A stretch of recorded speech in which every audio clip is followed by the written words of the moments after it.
Praise the lord. హల్లెలూయా. దేవుని యొక్క అతి పరిశుద్ధమైనటువంటి శక్తి కలిగినటువంటి ఉన్నతమైనటువంటి నామములకు హృదయపూర్వకమైన స్తుతులు స్తోత్రాలు చెల్లిస్తూ ఈ 2021వ నూతనమైనటువంటి సంవత్సరంలో సైతం మొదటి పరిశుద్ధ పునరుత్థాన దినమున ఈ విధముగా కురపాకలో ఉన్నటువంటి గ్రామంలో ఉన్నటువంటి ఈ సంఘమును, ఈ సంఘస్థులను కలుసుకోవడానికి దేవుడు నాకు ఇచ్చినటువంటి ఆయుష్ను బట్టి, ఆరోగ్యాన్ని బట్టి, ఆత్మీయతను బట్టి మొట్టమొదటి దేవునికి హృదయపూర్వకమైన స్తుతులు స్తోత్రాలు చెల్లిస్తూ మరి మీ అందరికీ కూడా నూతన సంవత్సర శుభాకాంక్షలు తెలియజేస్తూ ఉన్నాను. Happy and prosperous new year to one and all. Say thank you. Thank you చెప్పండి. ధన్యవాదములు. God bless you all. సరే, ఇక మనము సమయాన్ని ఎక్కువ వృధా చేయకుండా, ఎందుకంటే ఇప్పటికే చాలా సమయం అయిపోయింది కనుక నాకు అవకాశం ఇచ్చినటువంటి సామిరాయ్ గారికి కూడా నా వందనాలు తెలియజేస్తూ ఉన్నాను. మరి మనందరినీ కూడా ఎంతో ఆత్మీయంగా నడిపిస్తున్నటువంటి దైవజనుల కుటుంబాన్ని కూడా మీరు ఎంతో ప్రేమిస్తూ ఉన్నందుకు దేవుడు మిమ్మల్ని దీవించును గాక. ఈరోజు మనం ధ్యానించదగినటువంటి అంశము విమోచన కొరకైనటువంటి ప్రత్యక్షత. విమోచన కొరకైనటువంటి ప్రత్యక్షత, రెవల్యూషన్ ఫర్ లిబరేషన్. కాబట్టి మనందరినీ విమోచింప చేయడానికి ఒకటి ప్రత్యక్షత కాబడింది. ప్రత్యక్షత అంటే కనబడుట, ప్రత్యక్షంగా మనము చూచుట, ప్రత్యక్షంగా మనము అనుభవించుట. కాబట్టి ఎందుకొరకు దేవాది దేవుడైనటువంటి యేసు ఈ లోకములో మన కొరకు ప్రత్యక్షత కాబడ్డాడు అంటే మనల్ని విమోచించటానికి అని సెలవిస్తున్నాడు. దేనిలో నుంచి విమోచన, విడుదల కలగ చేయటానికి అని అంటే పాపములో నుండి, పాపభూయిష్టమైనటువంటి శాపములో నుండి, శాపము ద్వారా వచ్చేటటువంటి భయంకరమైనటువంటి దుస్థితి నుంచి మనకు విడుదల, విమోచన కలగ చేయటానికి 2020 సంవత్సరాల క్రితం ఆయన ఈ భూమి మీదికి ప్రత్యక్షంగా మానవుడుగా వచ్చాడు. వచ్చి 33.5 సంవత్సరాలు ఆయన ఈ లోకంలో జీవించి వాక్యము ద్వారా ఆయన తన ప్రత్యక్షతను కనుపరుచుకున్నాడు. మరి ఇప్పుడు లేడా? ఇప్పుడు మనకు ప్రత్యక్షత లేదా అది అని అంటే, ఇప్పుడు ప్రతి మానవునిలో ఆయన ఆత్మను ఉంచి ఆ ఆత్మ ద్వారా ఈ రక్షణ వాక్యమును మనకు ప్రత్యక్షంగా కనుపరుస్తూ ఉన్నాడు. అంటే ఈ మొదటి ఆదివారపు దినమున నీకు ఈ ఆలయంలో ఏం జరుగుతుంది అని అంటే, నీవు విమోచింపబడటానికి, నువ్వు విడుదల పొందటానికి వాక్యమై ఉన్నటువంటి యేసు నీకు ప్రత్యక్షంగా కనబడుతూ ఉన్నాడు, ప్రత్యక్షంగా నీకు వినిపిస్తున్నాడు. ఈ అన్న కాదు అనేటటువంటి విషయాన్ని మీరు జ్ఞాపకం చేసుకోవాలి. సో దీని గురించి, ఈ యొక్క అంశం గురించి పరిశుద్ధ గ్రంథాలలో కొన్ని లేఖన భాగాలు రాయబడి ఉన్నాయి.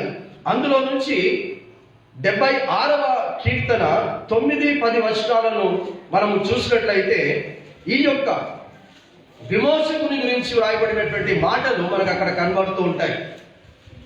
76వ కీర్తన 9వ వచనము మనము చూసినట్లయితే, దేశములో శ్రమ నొందిన వారిని రక్షించుటకై న్యాయపు తీర్పునకు దేవుడు లేచినప్పుడు భూమి భయపడి ఊరకుల్లెను. ఇది ఎవరి గురించి వ్రాయబడుతూ ఉంది ఈ ప్రవచనము? ఈ లేఖన భాగములు కీర్తన గ్రంథకర్త ద్వారా మనకు తెలియజేస్తున్నాడు. ఆసాపు గారి యొక్క కీర్తనను రాస్తూ ఆసాపు గారి ద్వారా యేసుక్రీస్తు యొక్క ప్రవచనమును మనకు జ్ఞాపకం చేస్తూ ఉన్నాడు. ఏమని జ్ఞాపకం చేస్తూ ఉన్నాడు అని అంటే, ఆయన రక్షణ కలగ చేయుటకు లేచినప్పుడు అంటున్నాడు. కాబట్టి ఆయన ఆ పరలోక రాజ్యమును విడిచిపెట్టి అక్కడి నుండి ఇక్కడికి వస్తాడు. ఎందుకు వస్తాడంటే రక్షణ కలగ చేయుటకు వస్తాడు. ఎవరిని రక్షణ కలగ చేయుటకు వస్తాడని చెప్తున్నాడు అని అక్కడ రాశాడంటే, దేశములో శ్రమ పడుతున్నటువంటి వారిని రక్షించుటకు. అయితే నిన్ను రక్షించాలి అనుకుంటే, నీ కుటుంబం రక్షించబడాలని నువ్వు కోరుకుంటున్నట్లయితే నీవు శ్రమ పడేటటువంటి వ్యక్తివై ఉండాలి. దేని కొరకు శ్రమ పడే వ్యక్తివై ఉండాలి? రేపటి దినమున మట్టిలో కలిసిపోయేటటువంటి ఈ శరీరము కొరకు శ్రమపడే వ్యక్తిగా ఉండకూడదు. ఈ శరీరము కొరకు కష్టపడుతున్నటువంటి వారిని, ఈ శరీరము కొరకు శ్రమ పడుతున్నటువంటి వారిని ఏమి తిందుమా, ఏమి తాగుదుమా, ఏమి ధరించుకుందుమా, ఈ లోకంలో ఏమి సంపాదించుకుందుమా, ఏ పేరు ప్రతిష్టలు సంపాదించుకుని బ్రతుకుదామా అని ఉదయము లేచినప్పటి నుంచి చాలా చీకటి అయిన తర్వాత పండుకొనుచు కష్టపడుతూ శ్రమ పడుతుంటారు చూడు. వారిని రక్షించడానికి రాలేదు, వారిని ఆదుకోవడానికి రాలేదు, వారిని విమోచించడానికి రాలేదు. ఈ శరీరములో ఉన్నటువంటి దేవుని ఆత్మను పోషించడానికి కష్టపడేటటువంటి వారు, దేవుని ఆత్మ పాపమునకు బానిస కాకుండా ఉంచబడాలని కష్టపడేటటువంటి వారిని ఆయన రక్షణ కలుగు చేయుటకు వచ్చి ఉన్నాడు. దేవునికి స్తోత్రం. కాబట్టి ఈ రోజున 2021వ సంవత్సరంలో ప్రవేశించినటువంటి నీవు ఈ లోక సంబంధమైనటువంటి శ్రమ పడుతూ, ప్రభువానికి లోక సంబంధమైన శ్రమలు ఇంకెంతకాలం, ఈ లోకంలో ఇంకా ఎన్ని అవమానాలు నేను భరించాలి, ఎన్ని ఆర్థిక ఇబ్బందులు నేను భరించాలి, ఎన్ని నిందలు భరించాలి అని గనక నువ్వు యేసు దగ్గరికి వస్తే అది పొరపాటు. ఎందుకంటే అవమానాలు, నిందలు ఇవన్నీ కూడా ఆత్మను కాపాడుకోవడానికి మాత్రమే అనేటటువంటి విషయాన్ని మీరు జ్ఞాపకం చేసుకోండి. ఎందుకంటే ఈ శరీరం శాశ్వతమైనది కాదు. ఈ శరీరము ఏదో ఒక రోజున ఆయుష్ ముగించబడి చనిపోవలసిందే. చనిపోయిన తర్వాత ఈ అవమానాలు కానీ, నిందలు కానీ, నువ్వు సంపాదించుకున్నటువంటి ఐశ్వర్యం కానీ, పేరు కానీ, ప్రఖ్యాతులు కానీ, ఇవి ఏవి కూడా నీకు ఉపయోగపడవు. ఇవేవి కూడా నీ వెంట రావు. నీ వెంట వచ్చేది ఒకటి ఏంటి అని అంటే, పాపము చెయ్యకుండా బ్రతికినటువంటి ఆ బ్రతుకే నీ వెంట పరలోక రాజ్యములోనికి వస్తుంది. కాబట్టి పాపము చెయ్యకుండా బ్రతకడానికి కష్టపడితే ఆయన నిన్ను రక్షణ కలుగ చేస్తాడు. అప్పుడేమవుతుందో తెలుసా? నీవు రక్షించబడిన తర్వాత పాపము లేకుండా నువ్వు బ్రతికితే భూమే వణుకుతుంది. భూమి ఉన్న ప్రజలందరూ కూడా, సాతాను సైతము నిన్ను చూసి వణుకుతాడు. గజగజ. దేవునికి స్తోత్రం. డబ్బుంటే వనకడమ్మా, ఎవరున్నా వనకడు. నీ దగ్గర పాపము లేని జీవితం ఉంటే ఎవ్వడైనా వనకాల్సిందే, ఎవ్వడైనా నీకు బానిస కావాల్సిందే. కాబట్టి పాపము లేకుండా బ్రతకండి, పాపము లేకుండా జీవించండి. దాని గురించి యోసేపు గారిని ఉద్దేశిస్తూ, యోసేపు గారి స్థానంలో యేసును కూడా ఉద్దేశిస్తూ ఆ 10వ వచనమును ఆసాపు గారి ద్వారా పరిశుద్ధాత్మను రాయించాడు. చూడండి, 10వ వచనం మనం చూసినట్లయితే, నరుల ఆగ్రహము నిన్ను స్తుతించును, ఆగ్రహ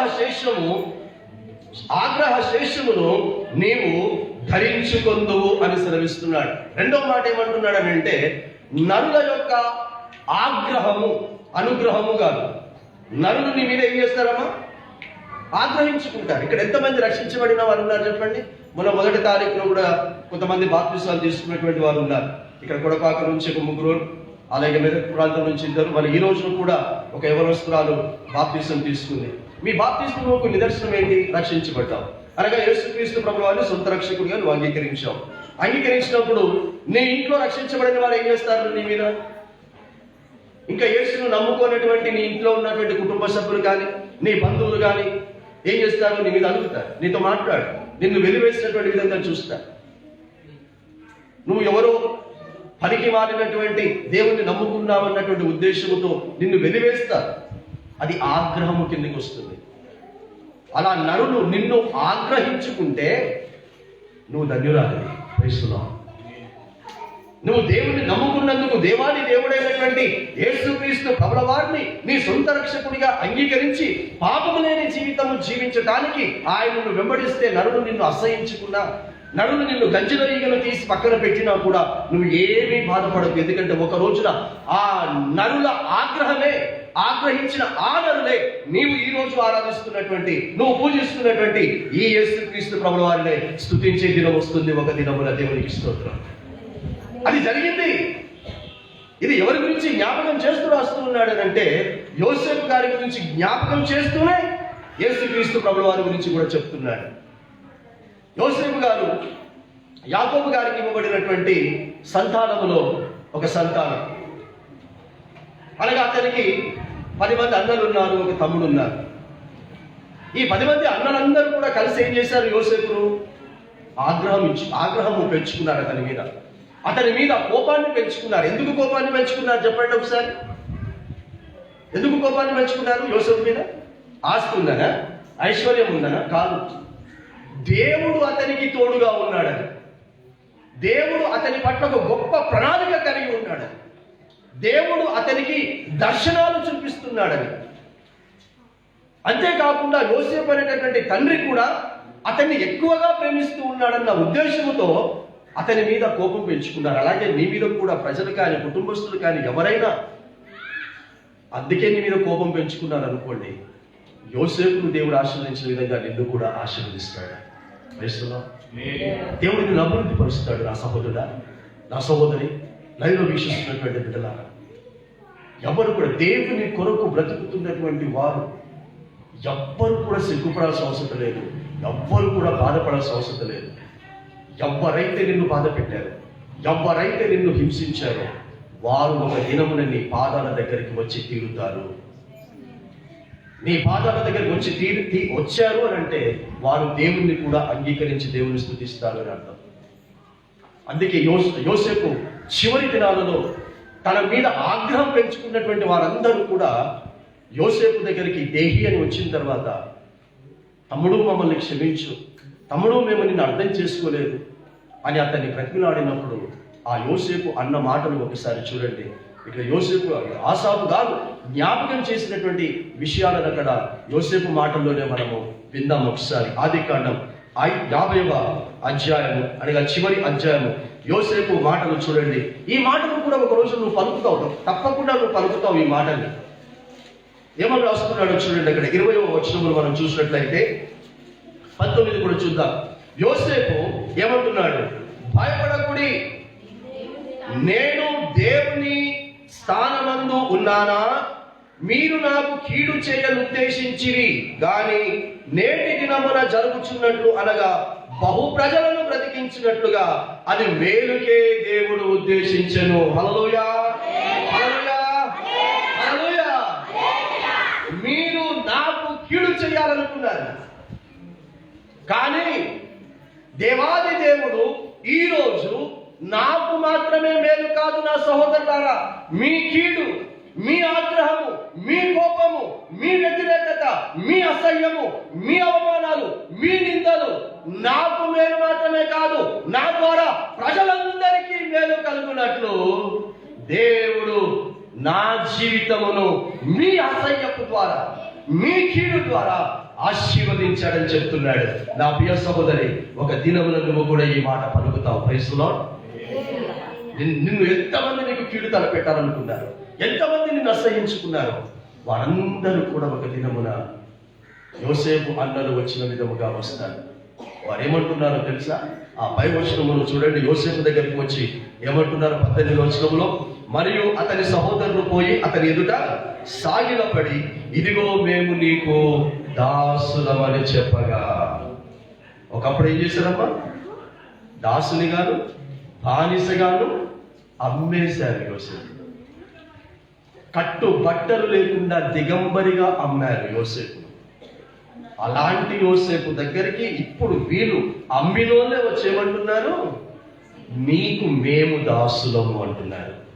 నా ప్రియ బిడ్డలారా, దేవుని కొరకు బ్రతికితే నీవు ఎప్పుడు ఎవ్వరికి దాసుడివి దాసురాలివి కావుగాక. కావు తెలుసుకో. ఎవ్వరికి కీడు చేయకండి, ఎవ్వరికి హాని తలపెట్టకండి, ఎవ్వరిని అసహించుకోకండి. ఒకవేళ నువ్వు ఎవరికైనా కీడు చేస్తే, మరి విశేషంగా దేవుని కొరకు బ్రతుకుతున్నటువంటి వారికి గనక నువ్వు కీడు చేస్తే, దేవుని కొరకు సాక్షులుగా బ్రతకటానికి, దేవుని సేవా పరిచర్యలో నమ్మకంగా కొనసాగుతున్నటువంటి, దేవుని సంఘములో నిజమైనటువంటి విశ్వాసులుగా ఉండి సంఘం కొరకు ప్రయాసపడుతున్నటువంటి వారికి వ్యతిరేకంగా ఒక్క చిన్న మాట మీరు మాట్లాడినా, ఒక తప్పుడు ఆలోచన మీరు చేసిన, తప్పుడు సమాచారం మీరు బయటికి పెట్టిన, ఒక దినమున దేవుని యొక్క ఉగ్రతకు గురవుతారు, దేవుని యొక్క ఆగ్రహములకు గురవుతారు. ఉదాహరణకి, మీరు నన్ను హింసించారనుకోండి, నాకు మీరు కీడు తలపెట్టారనుకోండి, నేను తిరిగి మీకు కీడు తలపెట్టాను, నేను తిరిగి మిమ్మల్ని ఏమి అనను, కానీ దేవుడు ఊరుకోడు అని చెప్తున్నాడు. క్రైస్తవుడు ఊరుకున్నాడా? యోసేపును కట్టు బట్టలు కూడా లేకుండా అతన్ని బానిసగా అమ్మేస్తే దేవుడు ఊరుకున్నాడా? వారికి తినటానికి కూడా తిండి లేకుండా కరువును కలుగజేశాడు. దేహి అని తిరిగి యోసేపు దగ్గరికి వచ్చేటట్టు చేశాడు. అలాంటి బ్రతుకు ఎవ్వరికి ఉండకూడదు అని అంటే యోసేపులాగా బ్రతకండి. ఆ సమయంలో మీకు బాగైంది అని అన్నాడు యోసేపు, మీకు అట్లాగే కావాలి అని అన్నాడా? అనలేదు. అతనికి సాగిల పడితే అతను ఏమంటున్నాడు తెలుసా? నేనేమైనా దేవుని స్థానమును సంపాదించుకున్నవాడినా, దేవుని స్థానంలో ఉన్నవాడినా మీరు నాకెందుకు సాగిల పడుతున్నారు అని అంటాడు. ఈ రోజున ఒక్కడు వనికన్నా నమస్కారం చేయకపోతే, ఒక్కడు వనికన్నా ప్రైజ్ లార్డ్ చెప్పకపోతే ఎక్కడ లేని బాధ, ఎక్కడ లేని కోపం వస్తుంది. అది చూసాం, పక్కోనికి ప్రైజ్ లార్డ్ చెప్పిండు కానీ నాకు ప్రైజ్ లార్డ్ చెప్పలేదు, పక్కోనికి నమస్కారం చెప్పిండు కానీ నాకు నమస్కారం చెప్పలేదు. ఎందుకమ్మా నీకు, ఎందుకయ్యా నీకు ఆ బాధ? ఒకడు నిన్ను పట్టించుకోకపోతే పర్వాలేదు, దేవుడు పట్టించుకోకపోతే బాధపడు. దేవునికి స్తోత్రం. దేవుడు నీతో పలకరించకపోతే బాధపడు. దేవునికి సంబంధించినటువంటి వ్యక్తులు నిన్ను పక్కన పెడితే బాధపడు, కానీ లోక సంబంధమైనటువంటి వ్యక్తులు నిన్ను పట్టించుకోకపోతే బాధపడకు. ఎందుకంటే యోసేపులాగా దేవుడు నిన్ను ఒక గొప్ప స్థానానికి తీసుకుపోబోతున్నాడు ఒక రోజున. అంతేకాదు ఏమంటున్నాడు చూడండి అమ్మా, నేటి దినమున జరుగుతున్నట్లు అనగా బహు ప్రజలను బ్రతికించినట్లుగా అది మేలుకే దేవుడు ఉద్దేశించను. కాబట్టి భయపడకుడి, నేను మిమ్మును మీ పిల్లలను పోషించదనని చెప్పి వారిని ఆదరించి వారితో ప్రీతిగా మాట్లాడాను. భయపడకుడి, నేను మీ పిల్లలను పోషిస్తాను. ఈ యోసేపు స్థానంలోనే యేసుక్రీస్తు ప్రభువు వారిని కూడా ఈ రోజున మనం ధ్యానించుకుంటున్నాం. ఎందుకు ఈ రోజు మనం ధ్యానించే అంశం ఏంటమ్మా? చెప్పాను కదా స్టార్టింగే, విమోచన కొరకైనటువంటి ప్రత్యక్షత. కాబట్టి యోసేపు తన అన్నలను, తన కుటుంబస్తులను, ఇతర ప్రజలను పాపములో నుండి విడుదల విమోచన చేయటం మాత్రమే కాకుండా కరువులో నుంచి కూడా విడుదల విమోచన కలగ చేయటకై యోసేపును వారి కుటుంబములో ప్రత్యక్షంగా దేవుని స్థానములో ఉంచాడు. ఈ రోజున నీవు కూడా నీ కుటుంబములో దేవుని స్థానములో ఉంటే ఎంత ధన్యురాలివి, ఎంత ధన్యుడివి. వయసులో దేవుని స్థానంలో యోసేపు ఉన్నాడు. కుటుంబమును రక్షించుకున్నటకు, కుటుంబం యొక్క కర్మను తీర్చుటకు. నా ప్రియ సహోదరుడా, నా ప్రియ సహోదరి, నీ కుటుంబాన్ని పోషించడానికి మాత్రమే దేవుడు నిన్ను ఉంచలేదు. నీ కుటుంబ అవసరాలు తీర్చడానికి మాత్రమే దేవుడు నీకు ఉద్యోగాన్ని ఇవ్వలేదు. నీ కుటుంబాన్ని రక్షించుకున్నటకు కూడా దేవుడు నీ కుటుంబంలో నిన్ను ఒక బాధ్యత కలిగిన వ్యక్తిగా ఉంచాలన్న విషయాన్ని మర్చిపోకండి. మరి ఈ యోసేపు స్థానంలో యేసుక్రీస్తు ప్రభువు వారు ఉన్నారా లేదనడానికి ఒక ప్రవచనాన్ని పాత నిబంధనలో నుండి యెషయా గ్రంథం 61వ అధ్యాయము 1వ వచనం నుండి అక్కడ చూస్తే యేసుక్రీస్తు ప్రభువు వారికి గురించి అక్కడ కొన్ని ప్రవచనాలు రాయబడినాయి.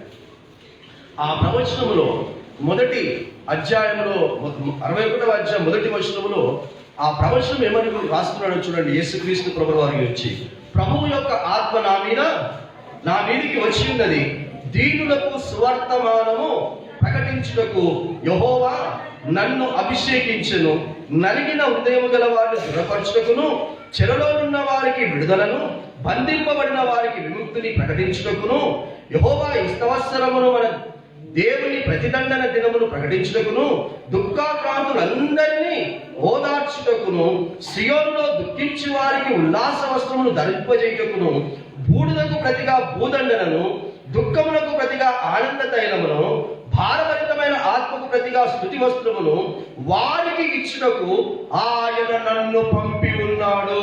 ప్రైజ్ ది లార్డ్, హల్లెలూయా.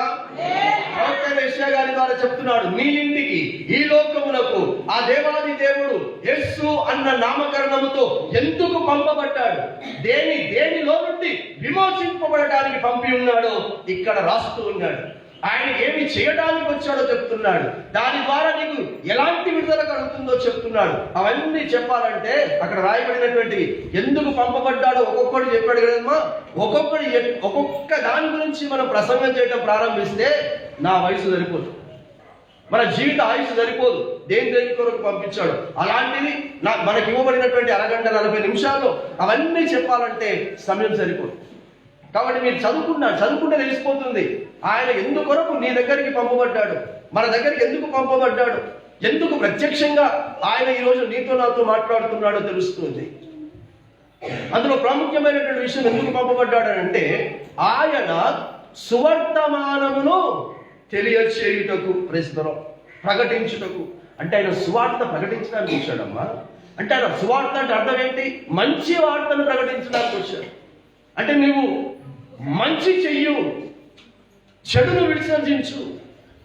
చెడును నువ్వు వదిలిపెడితే చెడు నిన్ను వదిలిపెడుతుంది.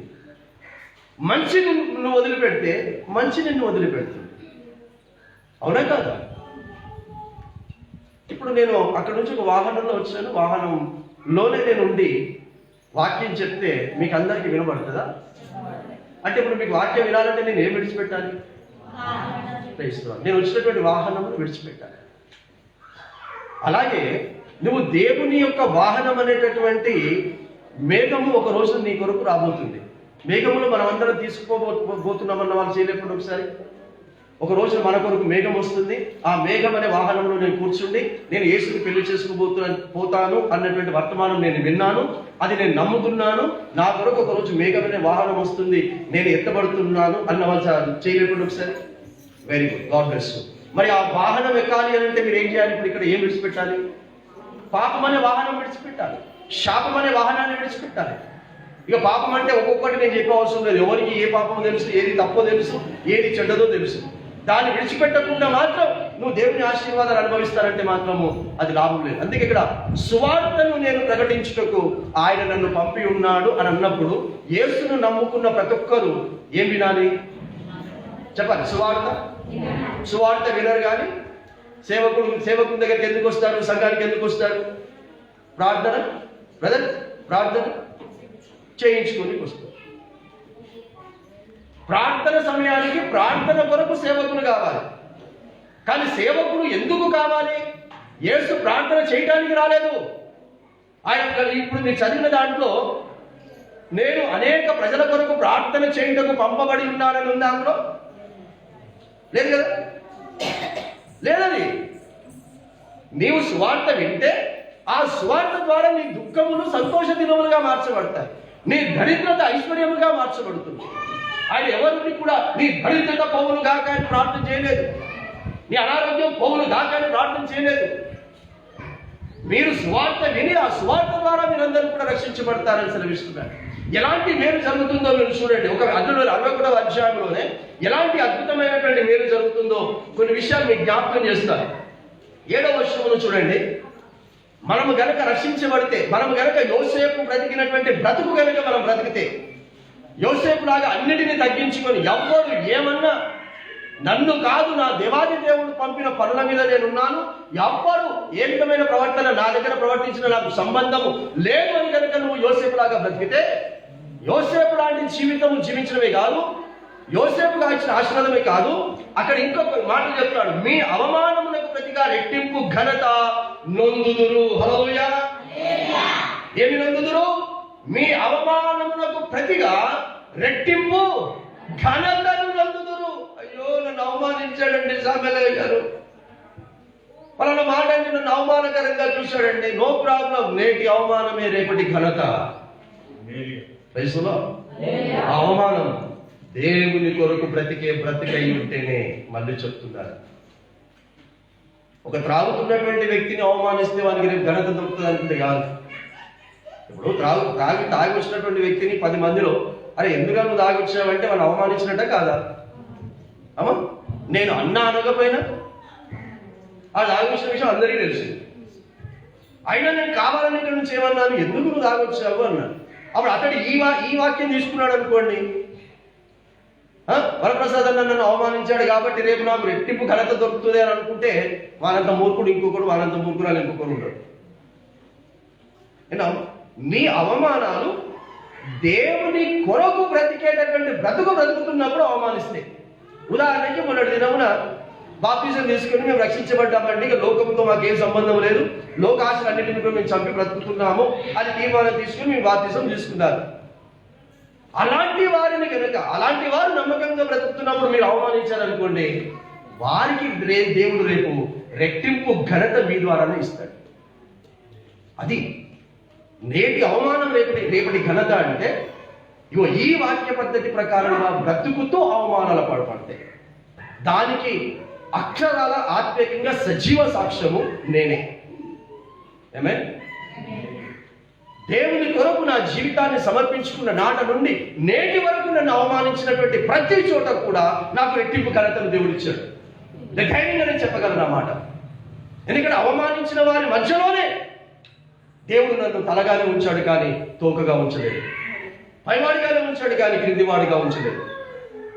ఆ రోజున నేను దుఃఖపడలేదు. ఆ రోజున నేను అయ్యో నన్ను అవమానించారు, నన్ను నిందించారని చెప్పేసి వారిని దర్శించకుండా నేను ఉండలేదు. వారి కొరకు ప్రార్థన చేయడం మానలేదు కాక మానలేదు. అవమానించినటువంటి వాడిని ఇంకా ఎక్కువగా ప్రేమించడం నేర్చుకున్నాను. ఎందుకంటే నాకు తెలుసు నాకు రెట్టింపు ఘనత ఉంది అని. అది విమోచన కొరకైనటువంటి ప్రత్యక్షత. దేవుడు ఏంటి అని అంటే అవమానములో నుంచి దేవుడు నిన్ను విమోచింపచేసి విడుదలను కలుగచేసి రెట్టింపు ఘనతనివ్వటానికి వాక్యమై ఉన్నటువంటి దేవుడిగా మనకు ప్రత్యక్షమయ్యాడు. అందుకే నేడు జరుగుచున్నట్లు అని యోసేపు పలికాడు.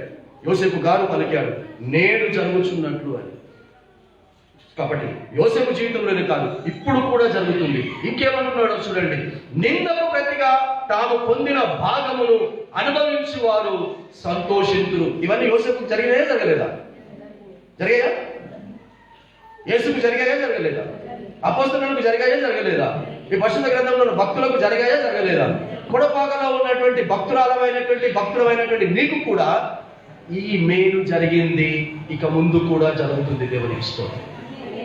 కాబట్టి నిందించారని, అవమానించారని, వెలివేశారని బాధపడకండి, దిగులు పడకండి. వారు తమ దేశంలో రెట్టింపు భాగములకు కర్తలందురు. నిత్య ఆనందము వారికి కలుగును. ఎలాంటి ఆనందం కలుగుతుంది? నిన్న ఉండి ఈ రోజు ఉండని ఆనందమా? ఈ రోజు ఉండి రేపు ఉండని ఆనందమా? నిత్య ఆనందం అంటే అర్థం ఏంది? నిత్య ఆనందం అంటే ఏం ఎప్పటికీ నేను నిత్యము ఆనందంగా ఉన్నాను. 2021లో ఈరోజు 3వ రోజు అనుకుంటాను. 3వ రోజునా? 2021లో 3వ రోజునా? ఈ 3 రోజుల్లో ఎన్ని గంటలు అయిపోయినాయి తెలియదు. ఏదేమైనప్పటికీ మొదటి దినం, 2వ దినం, 3వ దినము ఈ టైం వరకు కూడా ప్రారంభించిన గడియ నుంచి ఈ రోజు వరకు, ఈ క్షణం వరకు నేను ఆనందంగానే దినాలు గడిపాను. ఇప్పుడు కూడా ఆనందంగానే ఉన్నాను అన్నవారు చేయలేకండి. 1, 2, 3 అబద్ధం చెప్పొద్దు. నిత్యము ఆనందం అంటే మొదటి తారీఖు నుంచి ఈ రోజు కూడా అన్ని విషయాలు నేను ఆనందంగా ఉంటాను. చాలా కొద్ది మంది లేపారు కదా. God bless you. దేవుడు దీవించుగాక. ఇది నిత్య ఆనందం అంటే ఒక రోజు ఉండి ఇంకొక రోజు ఉండేది కాదు. అదే మీ దగ్గర డబ్బులు ఉన్నాయనుకోండి, ఎన్ని రోజులు ఉంటారు ఆనందంగా? అమ్మా ఎన్ని రోజులు ఉంటారు డబ్బులు ఉంటే? డబ్బులు ఉన్నంత వరకు, ఏది ఉన్నా ఉన్నంత వరకు ఆనందంగా ఉంటారని చెప్పినా మీరే, నేను చెప్పలేదు. ఏది ఉన్నా ఉన్నంత వరకు ఆనందంగా ఉంటారు. అది కూడా మనుషులు కూడా. భార్యతో ఏదైనా ఉన్నంత వరకు ఆనందంగా ఉంటారన్నారు. కానీ ఇక భర్తలు ఎంతమంది ఉన్నారో నాకు తెలియదు. కానీ డబ్బుతో ఆనందంగా ఉన్నవారారా, భార్యలతో ఆనందంగా ఉన్న భర్తలారా ఎంతమంది ఉన్నారు? చేయలేదు. అర్థం కాలేదు. తమ్ముడికి పైసలు ఎత్తుడు. డబ్బు ఉంది అని ఆనందంగా ఉన్నావు కదా, భార్య ఉందని ఆనందంగా ఉన్న భర్తలు ఎంతమంది ఉంటారు? ఒకరిద్దరే చేయలేదు. భర్తలు ఉన్నారని ఆనందంగా ఉన్న భార్యలు ఎంతమంది ఉన్నారు? ఒక్కరే లేపించి. భర్తలన్నా 2-3 లేపారు. భార్యలు ఉన్నారని ఆనందంగా ఉన్నామన్న వారు 2-3 లేపారు. భర్తలు ఉన్నందుకు ఆనందంగా ఉన్న భార్యలు ఎంతమంది ఉన్నారంటే 1-2 లేపారు. అంటే ఇప్పుడు భర్తల గురించి ఆలోచన చేసుకున్నారు. ఒకరున్నారని ఒకరే ఆనందంగా లేరని మీరే చేయలేకపోతే ఇంతమంది క్రైస్తవ విశ్వాసులు ఉన్నారని యేసు ఆనందంగా ఉంటాడా? క్రైస్తవ విశ్వాసైన నీ భర్త నీతో ఉన్నందుకే నీకు ఆనందంగా లేకపోతే, క్రైస్తవ విశ్వాసురాలైన భార్య నీకు భర్తగా ఉన్నందుకే నీకు ఆనందంగా లేకపోతే, వారిదే అర్థవంతము లేనటువంటి క్రైస్తవ విశ్వాస జీవితం బ్రతుకుతున్నారు అనేటటువంటి ఆలోచన నీకు కలిగి ఉంటే, ఇక నీవు నమ్మిన నీ యేసయ్య నిన్ను బట్టి ఎలా ఆనందంగా ఉంటాడు? నిత్య ఆనందము మనకు ఉండాలి, అదే ఆనందము ఆయన కూడా ఉండాలి. ఇక్కడ మొదటి తారీఖు నుంచి ఈ రోజు వరకు ఎంతమంది ఆనందంగా ఉన్నారంటే చేయలేపారు కదా. మొదటి తారీఖు నుంచి ఈ రోజు వరకు నిన్ను బట్టి యేసయ్య ఆనందంగా ఉన్నాడని ధైర్యంగా యేసు చెప్పగలడా? 31వ తారీఖున నేను లైవ్లో సందేశం ఇచ్చాను. 1వ తారీఖున కూడా నేను లైవ్లో సందేశం ఇచ్చాను. జెఫన్యా గ్రంథం 3వ అధ్యాయం 17, 18, 19 వర్షాల తర్వాత చదువుకోండి. మిమ్మల్ని నేను విమోచించి మీ యొక్క శిక్ష నేను కొట్టివేస్తూ ఉన్నాను. మీ సంతోషమే, మీ ఆనందమే, మీ యొక్క పరిపూర్ణతనే నాకు ఉత్సాహము, ఉల్లాసము, నేను హర్షిస్తాను అనే మాటలు రాశాడు దేవుడు. కాబట్టి మనం ఆనందంగా ఉంటే దేవుడు ఆనందంగా ఉంటాడట. ఒక అతను పేరు పెట్టుకున్నాడు, నిత్యానంద్ అని పేరు పెట్టుకున్నాడట. నిత్యానంద్ పేరు పెట్టుకున్నప్పుడు అతను ఎట్లుండాలి? నిత్యం ఆనందంగా ఉండాలి, ఇతరులను కూడా నిత్యం ఆనందంగా ఉంచాలి. అలా ఉంచకపోతే వాడిని పేరు పెట్టుకొని ఏం లాభం? కాబట్టి పేరు నిత్యానందం వారికి కలుగునంటే నిత్యానందం అనే పేర్లు కాదు కలిగేది, ఆ ఆనందంలో ఉన్న అనుభవం వారికి కలుగుతుంది. ఏదైనా న్యాయము చేయుట యెహోవాకు నాకు ఇష్టము, ఒకడు అన్యాయముగా ఒకడు సొత్తు పట్టు కొనుట నాకు అసహ్యము. సత్యమును బట్టి వారి క్రియాఫలమును వారికి ఇచ్చుచు వారితో నిత్య నిబంధన చేయుదును. హల్లెలూయా. రాసుకున్నాడు సత్యమును బట్టి అని పరిశుద్ధ గ్రంథంలో. నువ్వు ఎక్కడ చదువుకున్నా, పరిశుద్ధ గ్రంథంలో ఎక్కడ సత్యము అన్న పదం వచ్చినా అక్కడ ఏమని పెట్టి చదువుకోవాలి? సత్యము అంటే ఏమని పెట్టి చదువుకోవాలి? వాక్యము అని చదువుకోవాలి. ఎందుకంటే యోహాను సువార్త 17:17లో యేసుక్రీస్తు ప్రభువు వారి చివరి ప్రార్థనలో ఏమన్నాడంటే, సత్యమునందు వీరిని ప్రతిష్ఠ చేయుము, నీ వాక్యమే సత్యము అన్నాడు.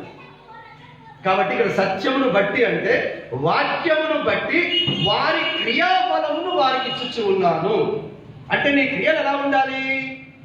వాక్యమును బట్టి నీ క్రియలు ఉంటే ఆ క్రియల ఫలము దేవుడు నీకు ఇస్తాడు.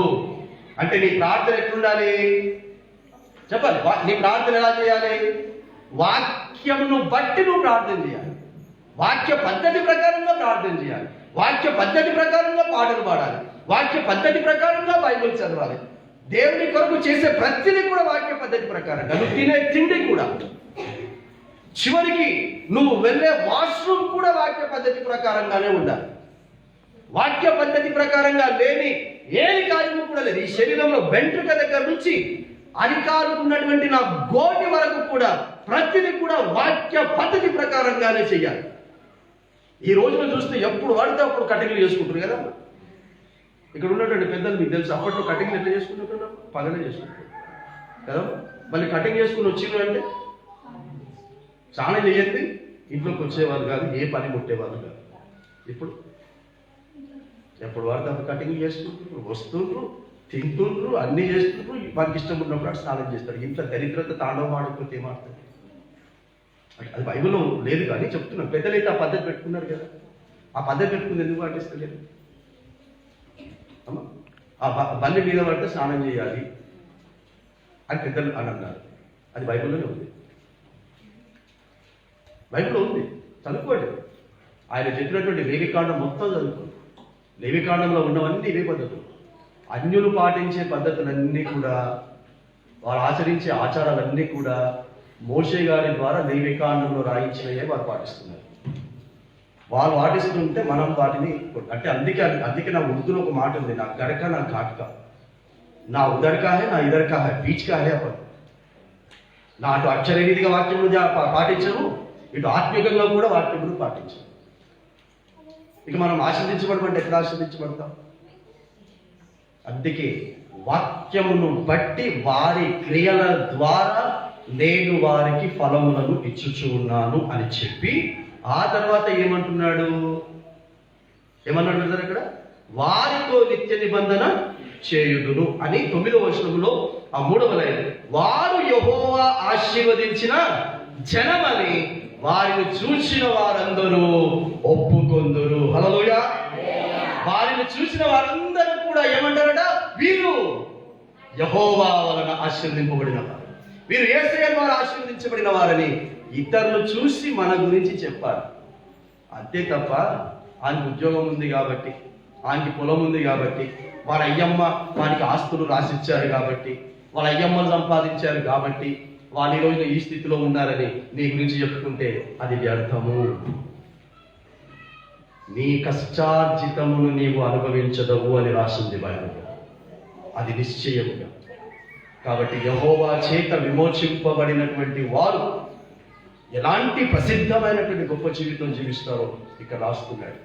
మరి ఈ యొక్క 61వ అధ్యాయంలో ఇది యేసుక్రీస్తు కొరకేనంటే ప్రవచనము ఇది యేసుక్రీస్తు కొరకే అని ఆదివారపు దినమున ఆయనకు వాక్యం చదవడానికి అవకాశం వచ్చింది. మన సంఘంలో ఒకవేళ వాక్యం చదివే అది లేకపోతే అలవాటు చేయండి ఈ సంవత్సరం నుంచి, ఓకేనా?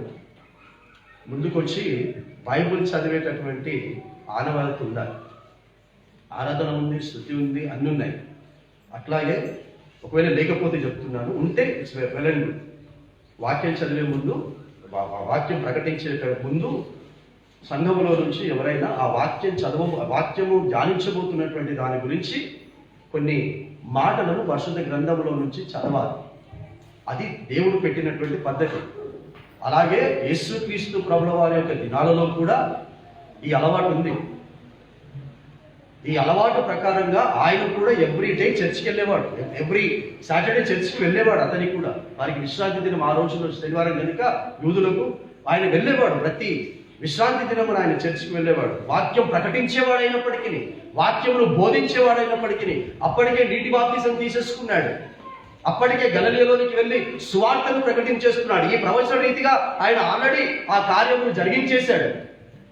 అది జరిగిస్తున్నప్పటికీ కూడా చర్చిలో వాక్యం చదవడానికి మొహమాట పడలేదు.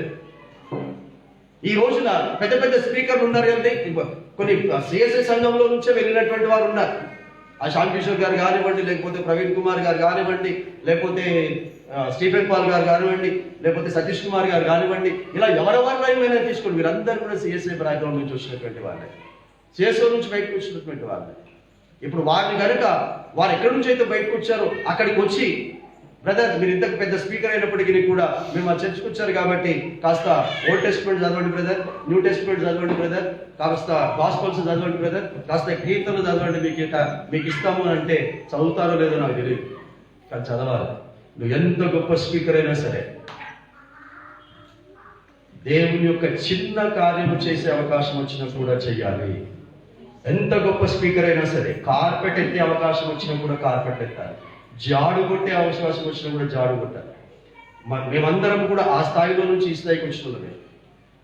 ఈ స్థాయిలోకి వచ్చానని చెప్పేసి రేపటి దినంలో నేను జాడు కొట్టాను అని అంటే మాత్రము దేవుడు మనల్ని ఆశీర్వాదంలో నుంచి నెట్టివేస్తాడు. నువ్వు ఎంత ఎదిగినా నీ కిందటి స్థానాన్ని మర్చిపోదు. అందుకే లూకా సువార్త 4:16 ఈ యొక్క ప్రవచనమును అతని చేతికి ఇవ్వబడింది. ఎందుకు ఇది జరగాలి సంఘములో అంటే యేసే చేశాడు అని చెప్తున్నాడు. చూడండి, లూకా సువార్త 4:16 తరువాత ఆయన తాను పెరిగిన నజరేతులకు వచ్చెను, తన వాడుక చొప్పున అంటే అలవాటు అంటే అర్థం ఏంటమ్మా? అది అలవాటేనండి. తన అలవాటు, తన పద్ధతి ప్రకారంగా ఆయన చేస్తూ ఉన్నాడు. విశ్రాంతి దినమున సమాజ మందిరంలోనికి వెళ్ళి ఏం చేస్తున్నారు? చదువుటకై నిలుచుండగా ప్రవక్త అయిన యెషయా గ్రంథము ఆయన చేతికి ఇవ్వబడెను. ఆయన గ్రంథము విప్పగా, బోధించుటకు కాదు, చదువుటకు ఆయన చేతికి ఏమి ఇవ్వబడింది? Praise the lord. ప్రవక్త అయినటువంటి యెషయా గ్రంథము చదవటానికి అతనికి అవకాశం ఇచ్చారు. అప్పుడు ఆయన ఆ ప్రవక్త అయిన యెషయా గ్రంథంలో నుంచి 61వ అధ్యాయాన్ని చదువుతున్నాడు. కొన్ని సంఘాల్లో ఒక మంచి పద్ధతి ఉంది. ఏముందంటే ఏదైతే అంశం తీసుకుంటారో ఆ అంశములకు గురించినటువంటి వాక్యములను సిద్ధపరచడం స్లిప్ మీద రాసిస్తారు. ఇవన్నీ నేను చెప్తుందంతా కూడా అదే. యెషయా గ్రంథం 61వ అధ్యాయం 1-11 రాసి ఒక సహోదరునికి ఇస్తాడు చదవమని చెప్పేసి. ఇంకో సహోదరునికి ఇస్తాడు కీర్తనలు 76వ చదవండి అని ఇస్తాడు. ఇంకో సహోదరికి ఇస్తాడు ప్రకటన గ్రంథం 5వ అధ్యాయం 1-11 చదవండి అని ఇంకోరికి ఇస్తారు. ఇంకోరికి ఇస్తారు లూకా సువార్త 4వ అధ్యాయం 1-కొన్ని చదవండి అని ఇంకోరికి ఇస్తారు. ఎందుకు ఇస్తారంటే ఇక్కడ ఇచ్చారు కనుక. ఇక్కడ యేసుక్రీస్తు ప్రభువు వారు సంఘానికి ఆరాధనలో పాల్గొనడానికి వచ్చినప్పుడు వాక్యం బోధించడానికి ముందు అక్కడ ఎవరు వాక్యాన్ని బోధిస్తారు? యాజకుడు, ప్రధాన యాజకుడు వాక్యాన్ని బోధిస్తాడు. కానీ యేసు మాత్రం అక్కడికి ఒక సంఘ సభ్యుడిగా వచ్చాడు. అతనికి చదవడానికి వాక్యం ఇవ్వబడింది. అతనికి అప్పటికి గ్రహించలేదు. అప్పుడే ఆయన నీటి బాప్తిసం పొందుకొని అప్పుడే ప్రారంభించాడు సువార్త ప్రకటించడం. ఇంకా ఆయనకు పేరు రాలేదు, గుర్తింపు రాలేదు. ఆయన మామూలుగా వచ్చినటువంటి వ్యక్తి కదా అని చెప్పి అతనికి చదవడానికి ఇస్తే అతనికి 61వ అధ్యాయం ఇవ్వబడింది. 61వ అధ్యాయం చదివాడు. 61వ అధ్యాయం చదివిన తర్వాత ఆయన ఒక ప్రత్యేకమైనటువంటి రీతిలో జనాలు చూస్తున్నారు. జనాలు చూస్తున్నప్పుడు ఆయన ఏం చెప్తున్నాడో చూడండి. అదంతా నేను చదవని సమయం లేదు కానీ 19వ వచనం చూడండి. ప్రభు ఇష్టవస్త్రం ప్రకటించినప్పుడు ఆయన నన్ను పంపి ఉన్నాడు అని వ్రాయబడిన చోటు ఆయనకు దొరికెను. ఆయన గ్రంథము చుట్టి పరిచారకునికి ఇచ్చి కూర్చుండను. సమాజ మందిరంలో ఉన్న వారందరూ ఆయనను తేల్చుడగా ఆయన, నేడు మీ వినికిడిలో ఈ లేఖనము నెరవేరినదని వారితో చెప్పాను. హల్లెలూయా. ఏమని చెప్తున్నాడు? యెషయా ప్రవక్త ద్వారా రాయబడినటువంటి 61వ అధ్యాయంలో రాయబడిన ప్రతి వచనము, ప్రతి ప్రవచనము నేడు మీ వినికిడిలో అది నెరవేరింది. ఆ పంపబడతాడు అని చెప్పినటువంటి ఆ వ్యక్తి ఎవరో కాదు, ఆ శక్తి ఎవరో కాదు, నేనే అని చెప్పకనే ఆ రోజున చెప్పాడు యేసుక్రీస్తు. మరి ఆ పంపబడిన వాడు ఈ రోజు వరకు వాక్య రూపంలో ఆయా సేవకుల ద్వారా మీ ఇళ్లలోనికి పంపబడుతున్నాడు, మీ సంఘాలలోనికి పంపబడుతున్నాడు. ఒక సేవకురాలు, అది కూడా ఈ పరిశుద్ధ గ్రంథములో ఉన్నది ఉన్నట్టుగా ప్రకటిస్తూ నీ పాపము ఉన్నది ఉన్నట్టుగా ఎత్తి చూపించేటటువంటి సేవకుడు నీ ఇంట్లో అడుగు పెట్టాడు అని అంటే నీ దేవుడు, నీ యేసయ్య నీ ఇంట్లో అడుగు పెట్టాడు అని అర్థం. ఆమేన్. ఈ లేఖనము నేడు నీ ఇంటిలో నెరవేర్చబడినది. నీ పాపమును చూపించకుండా నీ కొరకు ప్రార్థన చేసే సేవకుడు, నమ్మక ద్రోహులు, నిన్ను నడి ఏట్లో ముంచేటటువంటి సేవకులు జాగ్రత్త. నువ్వు ఎలాంటి బ్రతుకుతున్నా దాన్ని సమర్థిస్తూ నీ ఆశీర్వాదాల కొరకు ఎవరైనా ప్రార్థన చేస్తున్నట్లయితే వాళ్ళని తీసుకెళ్ళి బయట నిలబెట్టు. నీ పాపమును ఉన్నది ఉన్నట్టుగా చూపించేవారు నీ మేలు కోరే సేవకులు, నీ మేలు కోరే సంఘస్థులు. వారు మిగతా వాళ్ళందరూ కూడా నీ జీవితాన్ని నాశనం చేసేటటువంటి సాతాను పంపించిన ప్రతినిధులు అవుతారు. ఎందుకంటే ఇక్కడ ఇలాంటి వ్యక్తిని దేవాది దేవుడు పంపితే ఈ యేసుక్రీస్తు ప్రభువు వారు ఈ మాటలు చెప్తూ ఏలియా గురించి చెప్పాడు, ఎలీషా గురించి చెప్పాడు. అదే సమాజ మందిరంలో అందరూ ఆ కూడిక అయిపోయిన తర్వాత వాక్య ప్రసంగం కూడా ఎవరు చేశారో తెలియదు కానీ ఆ రోజున అది అయిపోయిన తర్వాత అందరూ అతనితో మాట్లాడుతానే దయగలిగినటువంటి మాటలు చూసి ఆశ్చర్యపోతున్నప్పుడు వారికి చెప్పాడు ఏలియా గురించి, ఎలీషా గురించి చెప్పాడు, సారెపత్తులో ఉన్నటువంటి వివరాల గురించి చెప్పాడు.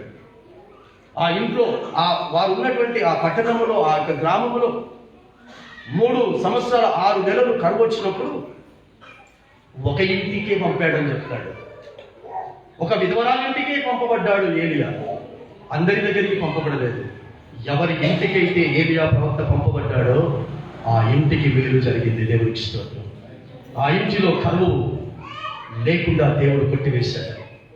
కరువు దినాల్లో మిగతా వాళ్ళందరూ కూడా కొట్టుమిట్టాడుతూ ఉంటుంటే, తినడానికి తిండి లేకుండా బాధపడుతూ ఉంటుంటే, సేవకులు ఉన్న ఆ ఇంటిలో మాత్రము ఒక్క దినము కూడా కరువు లేదు. హల్లెలూయా.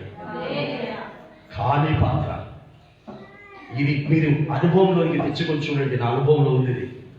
గాంధీనగర్లో మన సహవాసంలో కూడా చాలా మంది ఇళ్లలో ఉంది.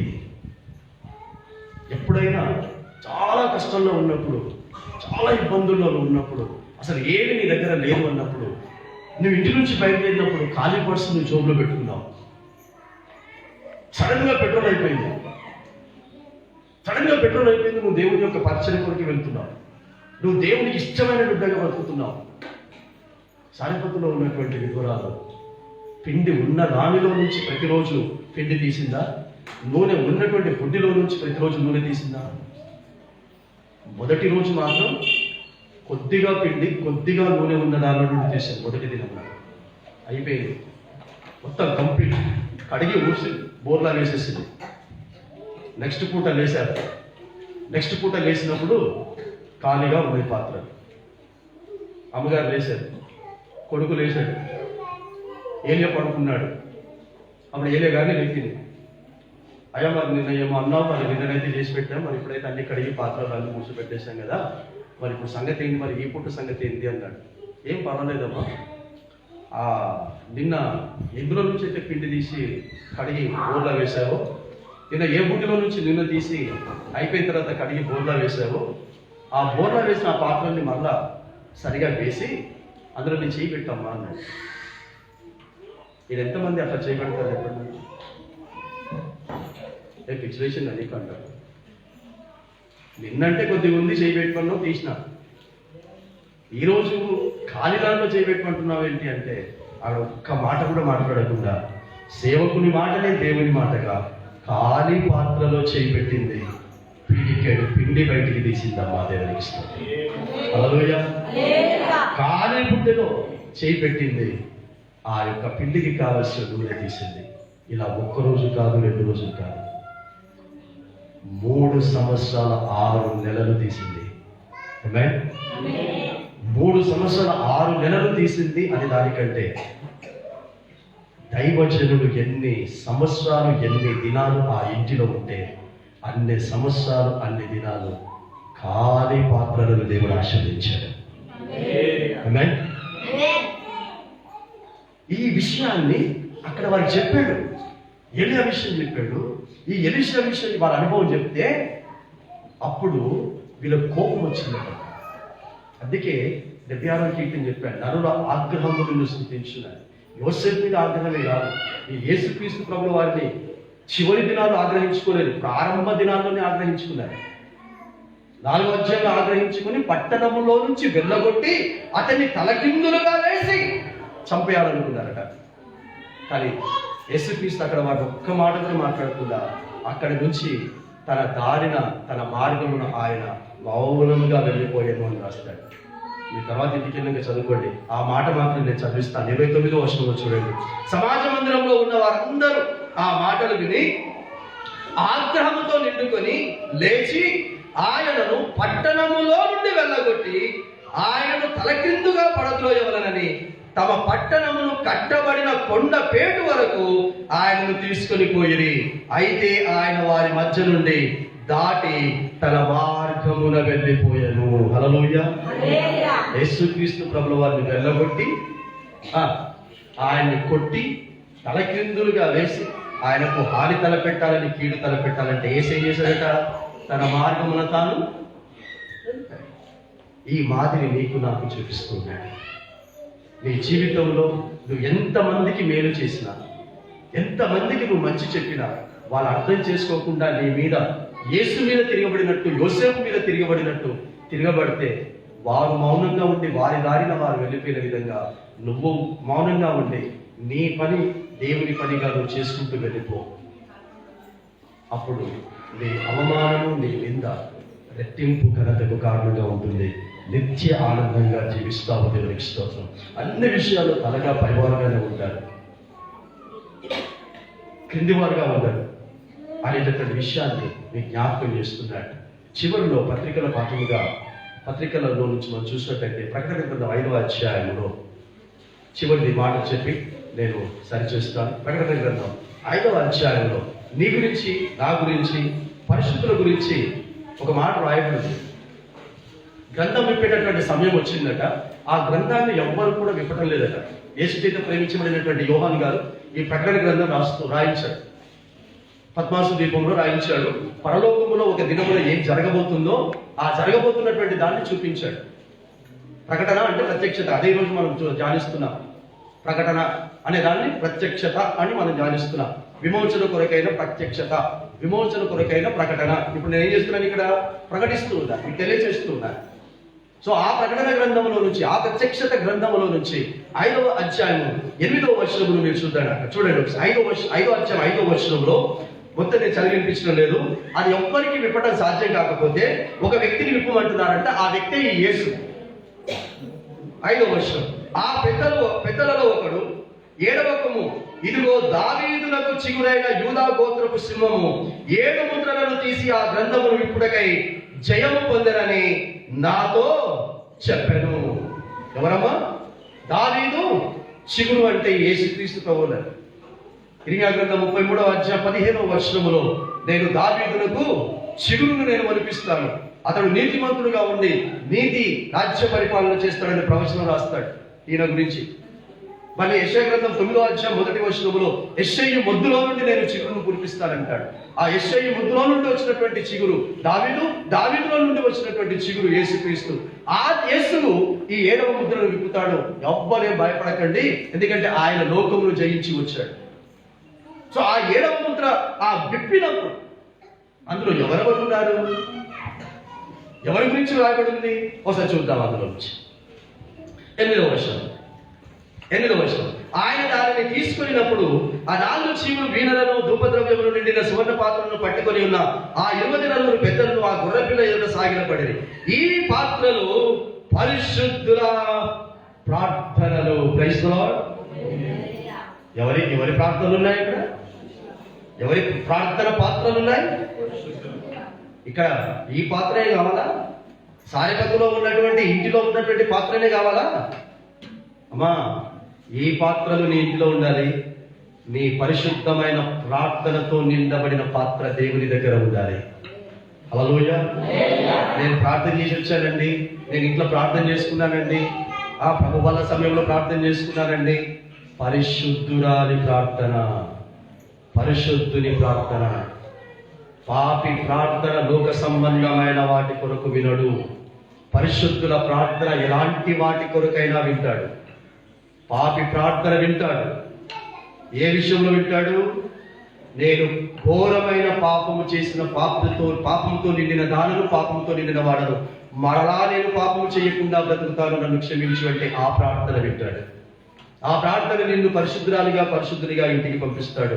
అదే యేసు చెప్పిన ఉపమానంలో సుంకరి చేసిన ప్రార్థన, పరిసయ్యుడు చేసిన ప్రార్థన. పరిసయ్యుడు చేసిన ప్రార్థన తనలో తాను ప్రార్థన చేసుకుని ఇంటికి వెళ్ళాలని రాస్తాడు. సుంకరి ప్రార్థన మాత్రము అతన్ని నీతిమంతునిగా తీర్చబడి ఇంటికి పంపేను అని రాస్తాడు. అంతేకాదు ఇంకేమున్నాయి ఆ యొక్క గ్రంథంలో? చూడండి 10వ వచనం. ఆ పెద్దలు, నీవు ఆ గ్రంథము తీసుకుని దాని ముద్రలను నింపుటకు యోగ్యుడవు, నీవు వధింపబడిన వాడవై నీ రక్తం ఇచ్చి. అమ్మ, మన గురించి ఉంది. ఆయన విప్పబోతున్నటువంటి ఆ గ్రంథములో, విప్పబోతున్నటువంటి ఆ యొక్క గ్రంథములో రాయబడినటువంటి ఆ కాగితములో, ఆ ముద్రించబడినటువంటి అక్షరాలలో నీవున్నావా? నీ కుటుంబం ఉందా? నేనున్నానా? నా కుటుంబం ఉందా? అది దాని కొరకు ఎలాంటి అవమానకరమైన జీవితమైనా జీవించండి. అది మన కొరకు ఆయన చదువుతున్నాడు. ఏమని రాస్తున్నాడు చూడండి. అమ్మా, యోగుడవు, నీవు బతికిపడిన వాడని రక్తం ఇచ్చి ప్రతి వంశంలోను, ఆయా భాషలు మాట్లాడిన వారిలోను, ప్రతి ప్రజలోను, ప్రతి జనములోను దేవుని కొరకు మనుష్యులను కొని మా దేవునికి వారిని ఒక రాజ్యముగాను యాజకులుగాను చేసితివి. ఆమేన్. Praise the Lord. ఏమని రాయబడిందంటే అక్కడ?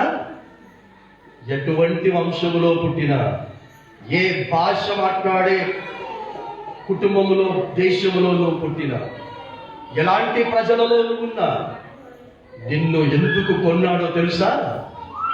దేవుని కొరకు కొన్నాడు. Praise the Lord. ఆమేన్. నీవు నీటి బాప్తిస్మము తీసుకున్నావు అంటే అర్థం కేవలం పాపములో నుంచి నేను బయటకు వస్తున్నానే నువ్వు తీర్మానం తీసుకున్నావు అనుకోకు. నీవు రక్షించబడుతున్నావు అంటే దేవుడు నిన్ను కొనుక్కున్నాడు అని అర్థం. హల్లెలూయా. ఒక్కసారి దేవుడు నిన్ను కొనుక్కుంటే ఎవరికి అధికారం ఉంటుందమ్మా? అమ్మా, ఈ ఫోన్ మీద మీకు అధికారం ఉందా? ఎందుకు లేదయ్యా? ఇది నాది ఎందుకైనా? ఇది నేను కొనుక్కున్నా. ఇది నాది కాబట్టి నా ఇష్టం ఉన్నట్టు నేను వాడుకుంటా. అవునా కదా? నేను పడేసుకుంటా కావాలంటే. మీరు నా పేరు ఎందుకు దాన్ని నా ఫోన్ నేను పడేసుకుంటా, నీకెందుకు వచ్చింది? వేస్తున్నావు చెప్పండి. దేవుడు నిన్ను కొనుక్కున్నప్పుడు ఆయన ఇష్టం.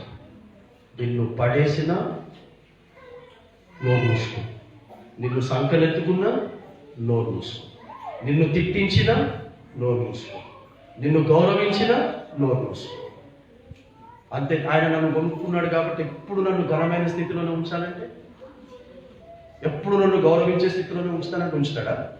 యోసేపును దేవుడు కొనుక్కుంటే అవమానాల గుండా ప్రయాణము చేయించి గౌరవప్రదమైన స్థానంలో నిలబెట్టాడు. హల్లెలూయా. దేవుడు నిన్ను కొనుక్కుంటే నిన్ను కూడా అలాగే ప్రయాణం చేయిస్తాడు. యేసే ఈ లోకంలోనికి వస్తే అవమానాల గుండా ప్రయాణం చేసి దేవుని కుడి పార్శ్వంలో ఆడుకోవడానికి వెళ్ళాడు, కూర్చోడానికి వెళ్ళాడు. సో దేవుని నిన్ను కొనుక్కోవడమే కాకుండా దేవుని కొరకు మనల్ని ఒక రాజ్యముగాను యాజకులుగా కూడా ఆయన వాడుకోవటానికి కొనుక్కున్నాడు అని ఆయన తెరిచినటువంటి గ్రంథములో రాయబడి ఉన్నదట. సో ఇప్పుడు నన్ను కొనుక్కున్నాడు అనే మీరు నన్ను పిలుచుకున్నారు కదా. అమ్మ నేను ఇంకా దేవుని రాజ్యమని దేవుని యాజకుడని కదా నన్ను పిలుచుకున్నారు. ఈయన ఎవరు ఇప్పుడు? దేవుని యాజకుడే కదా, దేవుని రాజ్యమేగా. చెప్పండి, ఈయన పేరు ఎవరి దగ్గర ఉందట? ఆయన దగ్గర. సో ఆయన పేరు అక్కడ ఉంది కాబట్టి ఆయన ఈ కొడపాకకు ఒక యాజకుడు అయ్యాడు. విన్నారమ్మా? ఒక రాజ్యం అయ్యాడు, దేవుని కొరకయ్యాడు, నేనయ్యాను, నువ్వయ్యాడు. మరి దేవుడు కొనుక్కున్నటువంటి దేవుని కొరకు వాడబడుతున్నటువంటి మమ్మల్ని కానీ ఈయన్ని కానీ మిమ్మల్ని కానీ ఎవడైనా ఏమన్నా అంటే కొనుక్కున్నాడు అనుకుంటాడా? ఒకడా? యోసేపు అన్నల గురించి ఊరుకోలేదు, మనల్ని ఎవడన్నా ఉంటే ఊరుకోవడం మధ్య నెక్స్ట్. కాబట్టి ఈ సమస్య ఎవ్వరు ఎవరికి భయపడకండి, ఎవ్వరికి వణకకండి. భూమి వణుకుతుందంట, మనల్ని చూసి అన్ని వణుకుతున్నాయంట. COVID-19 చూసి వణికిన వాళ్ళు చాలా మంది ఉన్నారు, కానీ COVID-19 మనల్ని చూసి వణికిందట. హల్లెలూయా కదా. ఇప్పుడు నాకు వాట్సాప్లో పంపారు, నాదంటూ ఏం చెప్పారు, ఇంట్లో ఉన్నవి నా అంటూ వాక్యంలో నుంచి చెప్తా. ఇటువంటి లోకం కూడా చెప్పినా ఎప్పుడు నా అంటూ ఏం చెప్పా. ఒకటి నాకు పంపించాడు, ఒక వ్యక్తి పంపించాడు వాట్సాప్. 2020 అంటే ఏందో పంపాడు. 2021 అంటే ఏముంది? 2021 తెలియదు. అందులో 1 ఉంది. 1 అంటే ఒకటి కాదు, WON1. 2020ని ఏం చేసామంట మనము? 1 అంటే గెలిచాము అని అర్థం. ప్రైజ్ లార్డ్, హల్లెలూయా. 2021 అంటే 2020ని మనము గెలిచాము. 2020 తీసుకొచ్చిన ప్రతి విధమైనటువంటి విపత్తులన్నింటినీ మనం గెలిచాం, ప్రతి వ్యతిరేకతలను మనం గెలిచాం, సాతాను సులువుగా తీసుకొచ్చిన ప్రతి చిక్కులను మనం గెలిచాం. గెలిచిన వానికి